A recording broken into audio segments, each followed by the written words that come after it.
maaga yung ating in the morning tayo. So, hopefully, hindi nakakaantok ang ating umaga. Okay, so, hindi naman tayo ganun kadamihan. So, we are a closely knit group and we hope to maximize the learnings that you will obtain today. So, ang magre-recite po, may recitation po ako, yung mga nasa likod po yung magre-recite. So, kung ayaw nyo po mag-recite, lumipat po kayo sa harapan. Doon ako magtatawag sa mga nandun. Umpisahan natin ang recitation. Sino na po dito ang sumali sa bidding ng BSP? Taas ang kamay. Wow, very good. May bonus points po kayo mamaya. Sino po dito yung sumali na sa bidding ng ibang ahensya ng gobyerno na hindi BSP? Kayo rin po. Kayo po. Kayo po. Ba't hindi kayo sumasali sa amin? Sa iba sumasali kayo. So ngayon, hopefully, sumali kayo sa amin. Sino po dito yung hindi pa talaga nakakapag-participate sa bidding? So kayo, ang goal natin ay makapag-participate na kayo. After our sessions, matuto na po tayo ng, hindi naman siya mahirap eh. Usually, the impression is that, ay, gobyerno, dami niyang requirements. Tapos ang bagal magbayad niyan. Na-deliver na namin, natagal-tagal magbayad, ang dami pang kung ano-anong inihingi. Nasa kanila na yung product, na-render na namin yung service, di pa nagbabayad. So, yun, di ba? Yun ang usual complaint of the public o yung mga nagpa-participate. Kaya, ayaw na nila sa gobyerno. Kasi sa private, bili. Yan, bayad na, di ba? Ano lang, yung kaliwaan ba? Bibili sila sa inyo, tapos ayan na yung bayad. But sa gobyerno kasi, syempre may proseso tayo because we are spending public funds. So, kaya may proseso. Hindi pwedeng, bili lang, tapos yan yung bayad. May ganun po kami, pero among ourselves lang, among all the government agencies na parang Shopee, which is the PSDBM. But when we engage with you, when we engage your services, when we buy products from you, we have to undergo a bit of process. And this alternative methods of procurement, this is a shortcut process. You have discussed public bidding yesterday. Medyo mas madami ang documentation. So kung na-gets nyo yesterday, you learned a lot from public bidding yesterday, the documents that you will submit, ang dami. This one, mas konti siya. So, but depende dun sa threshold ng binibili. Okay? So with that, I'll start my lecture proper. Good morning. Naimbag nga bigat. My presentation is about alternative methods of procurement. These are the methods of procurement that have been adopted for expediency with lesser documents and under a fast-tracked process of procurement. So why alternative? This is alternative to what? As I've said earlier, this is alternative to public bidding, the requirements of which were discussed yesterday. So, you will see in my presentation today, it will also contain some inserts about my alternative life. As a firm rescuer, I'm doing this as an advocacy and perhaps for your easier recall of my presentation. The illustrations you will see in my slides are real documents, real people, and real animals. So, in my experience in my previous lecture, mas nare-recall nila eh. Kasi tayo, di ba, as we age, medyo yung recall natin, hindi na ganun ka-sharp. So, ganun nga daw. We have to give some memory aids, and ito yung naisip kong memory aids. Yung aking alternative life for alternative methods of procurement. So these are the four most common or the common alternative methods of procurement that are adopted by or may be adopted by the BSP here in the NLRO or even in other government agencies. And in the head office, ito din po are the most common alternative methods of procurement. Shopping for ordinary or regular office supplies and equipment not available in PS. Negotiated procurement, small value procurement. Ito, ang dami nito, yung number 2. Common ito because this has a semblance of competitive bidding. Then, shopping for unforeseen contingency requiring immediate purchase. And number 4, na sana hindi naman nangyayari, but just in case na merong emergency, we do negotiated procurement emergency cases. So those are the 4 methods of procurement that we will discuss today, including their documentary requirements. So kung yung documentary requirements nitong 4 na methods na to are more or less the same as the methods of other AMPs na kahit hindi ko ma-discuss sa inyo ngayon, yun na rin yun, halos. So these have common documentary requirements. So first, as bidders, what do you think would be relevant to you or what would be important to you to know insofar as these methods are concerned or insofar as participating in procurement is concerned? So, number 1, first, ang concern ninyo, pag nakakita kayo ng posting ng ahensya ng gobyerno, dati nasa dyaryo pa yan eh, pero ngayon hindi na, sa online na lang, sa website. So, the first question that you will ask would be, is this within my line of business, diba? Is this something that I can deliver or something that I carry? Is this something that I am authorized to perform, authorized to sell, within my authority as a corporation or as a single sole proprietorship, as a businessman or as a businesswoman? Is this something na kaya kong ibigay, kaya kong ibenta sa gobyerno? But aside from that, that's the first step. Meron ka nga ng product, meron ka nga ng service.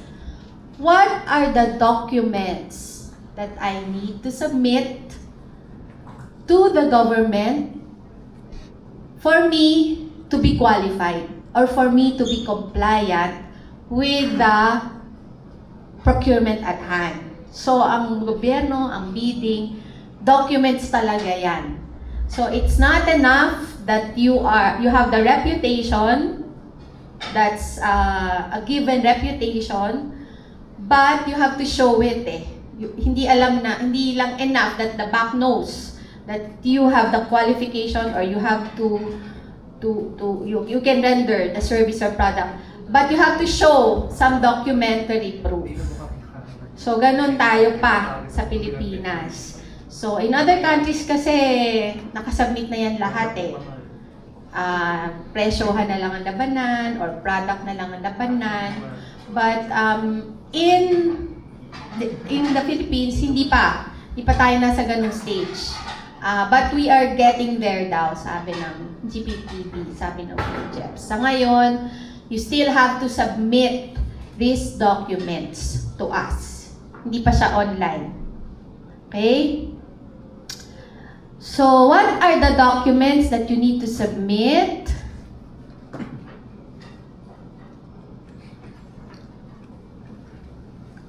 These were mostly discussed yesterday, di ba? So, kung nakandito po kayo yesterday, alam nyo na itong mga documents na to. So, let's dig into this eligibility documents. Mamaya ko na i-discuss yung siguro intricacies of each alternative methods.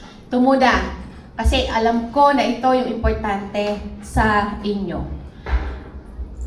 Dalawa lang sa AMPs ang common na requirement.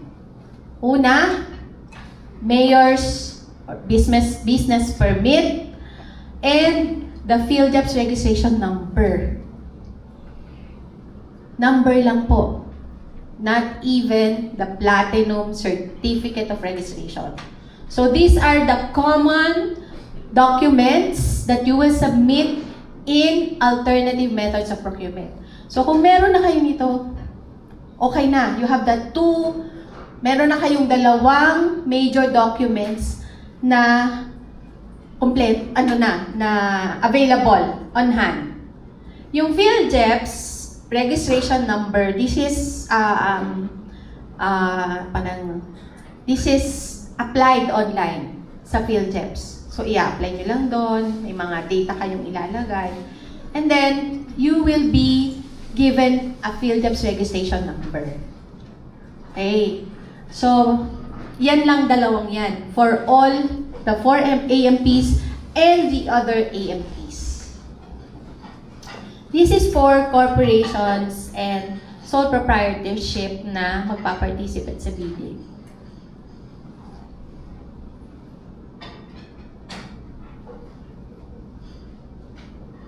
But for those of you who are already platinum registrants in the PhilJobs, sino po dito ang platinum?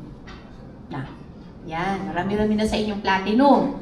Kung platinum member na kayo, this can substitute for the mayor's permit and the PhilJobs registration number. Ito na yon. You don't need to present pa your mayor's permit and your number kasi subsumed na siya in the certificate of PhilJobs registration platinum. So kung ayaw nyo nang mag-submit ng mas marami pang dokumento, ito na yung isubmit ninyo. So in lieu of the mayor's permit and PhilJobs registration number, you can just submit one document, which is the PhilJobs certificate of platinum membership, and there is an Annex A there. Yung Annex A, nandun yung details, nandun yung mayor's permit, and yung tax clearance certificate ninyo, yung other documents, yung AFS, I think, nandun. So mas detalyado na siya, yung platinum. And for public bidding, ito yung requirement. So, for starters, pwede namang number lang kayo. Mag-start kayo sa mabababang amount hanggang maka-establish na kayo ng experience or yung similar contract requirement. Kasi sa public bidding, di ba, may 50% and 25% similar contract requirement. So, ang ginagawa po ng iba, start muna ng maliit hanggang yun yung contract na gagamitin nila as a similar contract doon naman sa public bidding. So, malalaking amount na yung pwede yung salihan.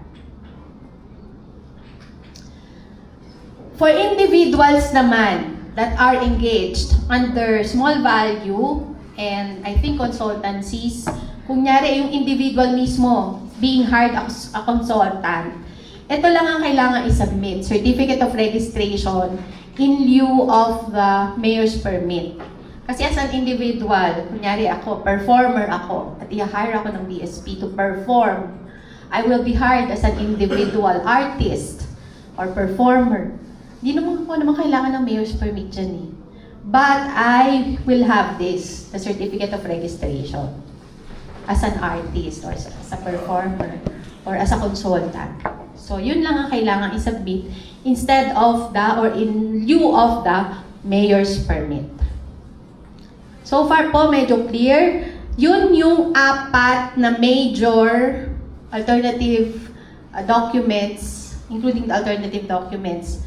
Mayor's permit, PhilJobs number, kung meron na kayong platinum certificate of registration, that can substitute already for the mayor's permit and the PhilJobs registration number. And if you are an individual being hired or engaged by the government, in lieu of the mayor's permit, since hindi naman yung required sa inyo, you can submit the certificate of registration. So far po, okay naman, malinaw. So yun na, tapos na yung lecture. Okay, so to proceed, yun yung major documents. Ito yung mga variation. So, for other documents na kailangan i-submit, ito yung if the procurement is costing above 500,000, and for negotiated procurement, 50,000 and above, you have to submit additional documents. Mga add-on ito. The Omnibus Sworn Statement and the Annual Income Tax Return. So kasi po, ang government would like to enter into contract with the abiding taxpayers din. So, kumbaga, ano yan you can only bid if you're a good taxpayer of the government. Kasi, you will derive also your business and income from the government also. Yung OSS ay nasa forms po yan na available dun sa mga posting ng BSP at ng government din. For the Omnibus Sworn Statement, you have to submit it each time for every procurement. So, yun. Medyo hindi pa po siya na liberalize na isang Omnibus Statement na lang, let's say for your participation in a bidding for a 1-year period, hindi pa po. So, every time that you will participate, you have to submit pa the OSS.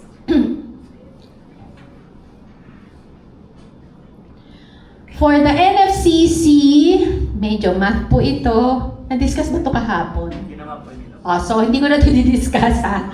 So, ito, for 50,000 and above and for 500,000 and above requirements.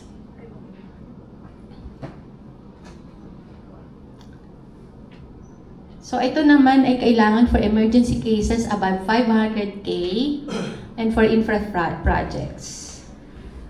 Medyo nag-ano nga ako dito, emergency na nga, mag-compute ka pa ng NFCC, di ba? Kailangan na yan. So,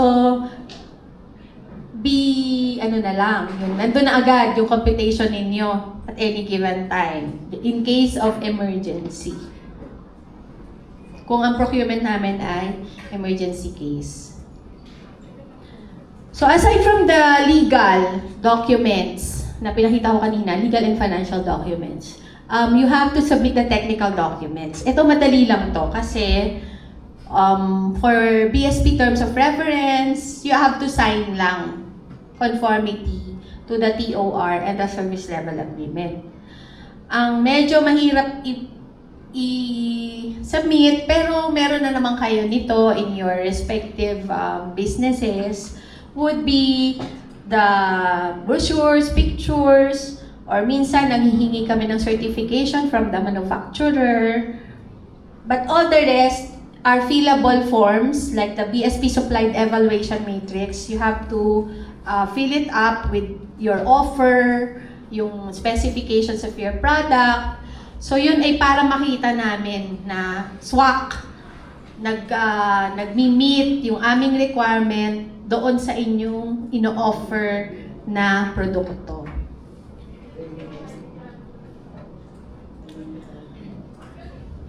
So, important notes, in our request for quotation or request for proposal, ilalagay po namin doon kung kailan nyo isasubmit yung mga requirements na hinihingi namin, whether it's during the submission of the offer pa lang, or upon evaluation of the offer na naka-receive kayo ng notice from us na okay, you are the lowest offeror. So, submit these documents or before issuance of the notice of award. So, may mga timing po yung submission of your documents. But of course, you can submit it ahead. Wala namang pong problema. If you will submit all the documents ahead of time, even if not yet required. Para kumpleto na agad, di ba? And number 2, yung mga nasubmit nyo na sa amin, if you have already submitted some documents that you have already your updated mayor's permit, you have already your field JEPs, you don't need to resubmit them again. So if we are maintaining a database of your submissions. So in your submission, sabihin nyo lang doon that I already submitted these documents with you in your bidding for this requirement. And that will be acceptable. Ngayon, pag sinabi ng BAC, makaka-receive naman kayo ng notice, please resubmit as your document on this. Minsan kasi malabo or naisubmit na namin sa COA. So, that's the time that you can resubmit. But make sure lang po na yung bid ninyo and your product ninyo ay nakasubmit. Kasi ang submission naman ngayon ay online na. Especially for AMPs. Hindi na po yan sealed eh. So you submit it online. You don't have to submit a sealed bid for AMPs. Online po is acceptable. Basta you submit it before the deadline. Okay. So, since here, nakita po dun sa mga requirements naman ng NLRO, nag-a-accept po sila, nakalagay po doon na kung hindi updated yung inyong sinubmit before, that's the time that you will be required to submit. Because they are already maintaining and updated files of those who are participating in BSP bidding. So, you are ready with the documents, no? What AMPs, anong alternative methods of procurement ang pwede ko salihan? Actually, lahat po. Once you're ready with the documents na nandyan, ito naman ay nasa inyong palad na eh, nasa inyong opisina na eh, yung mayor's permit nyo, naka-display na yan eh. You can join any AMP. Pwede nyo ang picturean lang yung mga documents nyo, tapos send to BSP. Okay, ito tanong. Who among you have recently visited the procurement opportunities of the BSP NLRO? Meron po akong premyo sa nakabisita. Ba, walang nakabisita. Sabihin, hindi kayo interested. May nakabisita po ba? Aside from yung mga taga rito ha.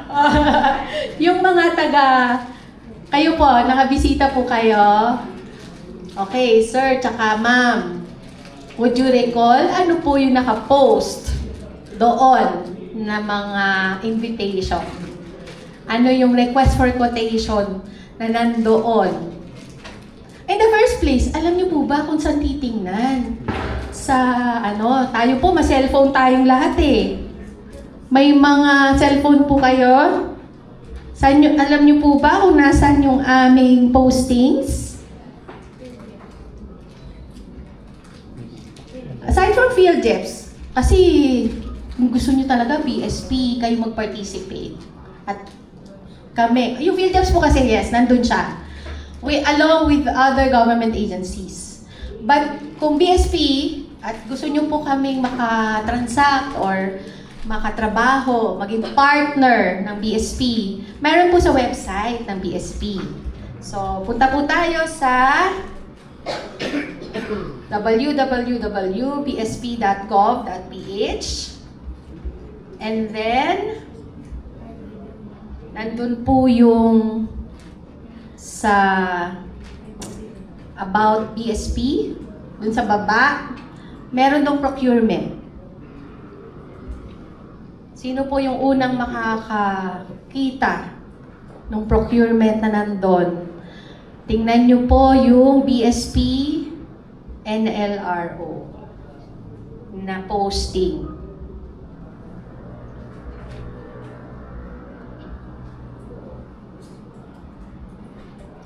www.bsp.gov.ph. Makikita nyo po, procurement, press. Tingnan nyo po, makikita dito yung mga branches namin, regional offices. Patingnan po ang NLRO. Sino ang... May premyo po kami ni Jello. Jello. Ano, sir? Dito po. Ano po? Pakisabi po ang posting namin. Nandito na Ano po? One lot rooms BSP. Sorry. South Luzon. North Luzon. Hello. Good morning. Good morning. BSP North Luzon Regional Office.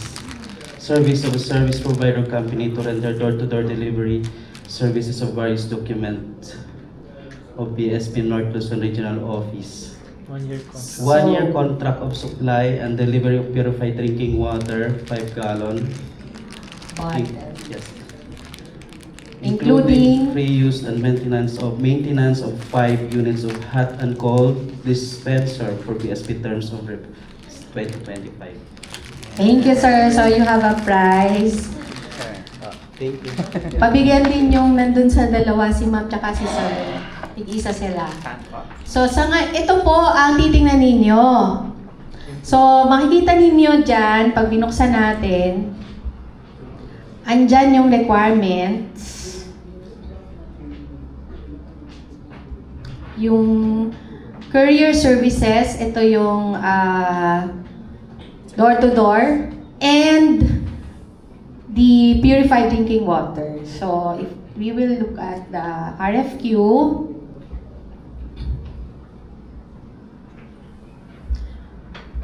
magkano sir yung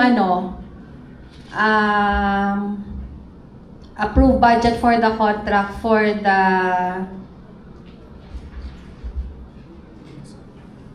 door-to-door delivery services? Pag binuksan niyo po yan, the amount is, magkano po? 56,000. So, pasok po yan sa small value procurement. Kasi below the threshold. Okay. So, pag finlash nyo to sa baba, nandyan po yung legal, ibaba mo nga sa baba. Yan yung mga instructions. Nandyan yung sasubmit ninyo. Yung terms and conditions, yung diniscuss ko kanina, technical specs, BSP Supplied Evaluation Matrix. Yan po ay nakalagay din dito sa nakapublish. Product brochure, if available. And if it cannot be supported by product brochure or manufacturer's catalog, you have to get from the certification from manufacturer. These are alternative documents that you can submit. Now, sa baba, legal and financial requirements. Bakit yun? Yan, yung PhilJEPS and copy of valid business mayor's permit. So, meron din siyang requirement na omnibus sworn statement. Bakit? Kasi it's more than 50,000. 56,000. So, kailangan nyo mag-submit ng OSS. And then this number 4, if the participant is not the managing director or the owner, kasi syempre kung kayong owner, authorized naman kayo mag-submit ng bid. You have to submit a proof of appointment of suppliers or service providers authorized representative, if applicable. Ngayon, kung yung business owner naman na yung pipirma ng bidding docs, hindi nyo na kailangan mag-submit ng proof of appointment of representative kasi kayo na yun eh. Yung annual income tax return, kasubmit nyo rin po siya for the quarter ending. So, kung ano yung latest quarter na available. So, yan. Yan lang po. Kailangan i-submit.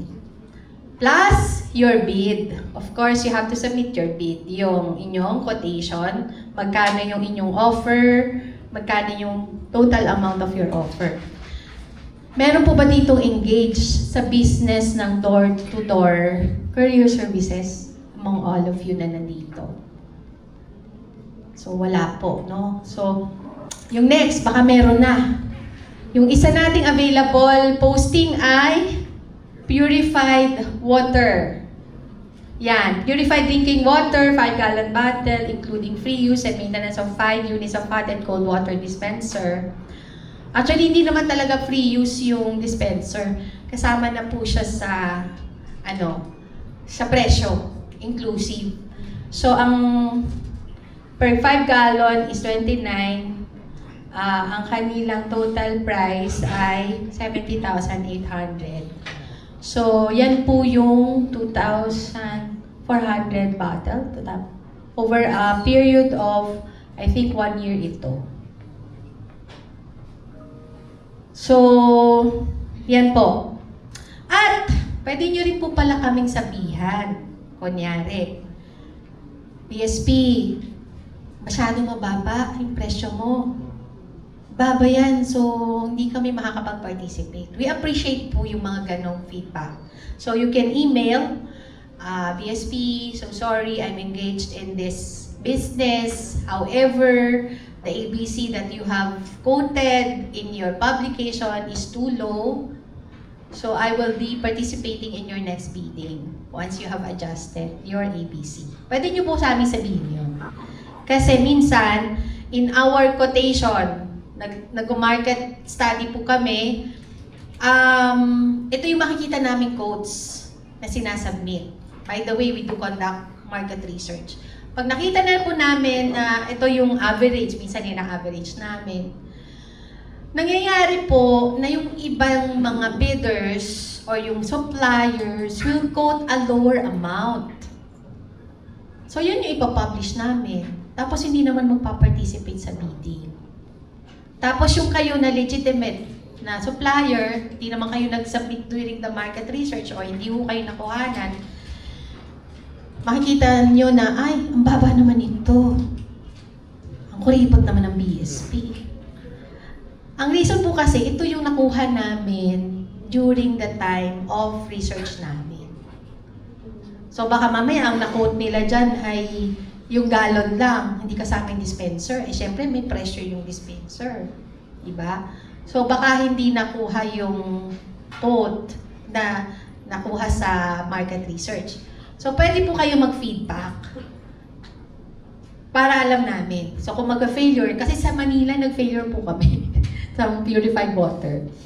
Pero iba naman yung rason doon. Medyo okay naman yung aming ABC, but meron po kasing requirement na testing, quarterly testing, ganyan. So minsan, di nakakapasa or may ocular visit pa yan sa inyong planta ng tubig na surprise visit.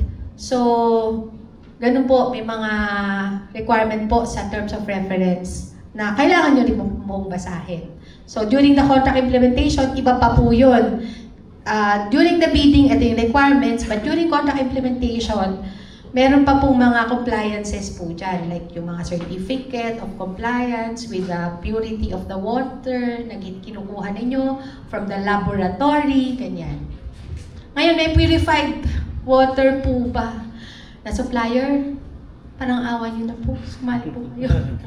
Wala po tayong iinuming tubig, kaya po yung tubig natin ay mga bottled water na yun na sinaserve natin. At yun.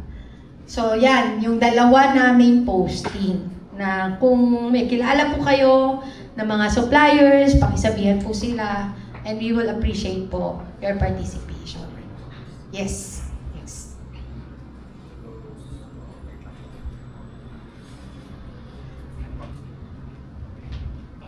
Okay, mamaya po makikichismis kami kung ano yung mga business ninyong hawak. At lahat po yan ay binibili ng BSP. Hindi lang po dito sa NLRO ha. You can participate in the biddings of other branches or other, even the head office. So we now go to the modes. Ito ay, this is actually for us eh. Yung mga distinction na to is for us. But for you, di naman nyo kailangan talaga memorize yan. I just want you to know that these are the modes of procurement. Yung kaibahan ng bawat mode of procurement. So we have, the first mode is shopping for readily available off-the-shelf goods or ordinary regular equipment. However, in my alternative mode, we propose adoption rather than shopping. But in procurement, in government procurement, we do shopping for readily available off-the-shelf goods or ordinary regular equipment.